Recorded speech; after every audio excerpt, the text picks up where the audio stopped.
bonsaisodas.lt jau galite įsigyti naujausią Kęstučio Ptakausko knygą Ryto rasos sodas. Joje autorius pasakoja apie savo Ryto rasos sodo įkūrimą bei gyvenimą,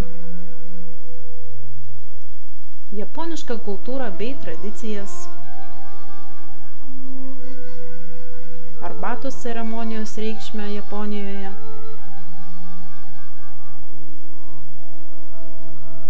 sausųjų smėlio sodų įkūrimą, žibintus, tiltelius bei bonsai, jų auginimą bei priežiūrą.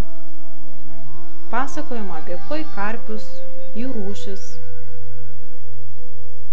sezoninius darbus sode bei sodo mažoje erdvėje įkūrimą. Tad kviečiame įsigyti šią gražiai iliustruotą knygą už patrauklę 17,50 € kainą. Ją rasite www.bonsaisodas.lt skiltyje knygos. Linkime malonaus skaitymų.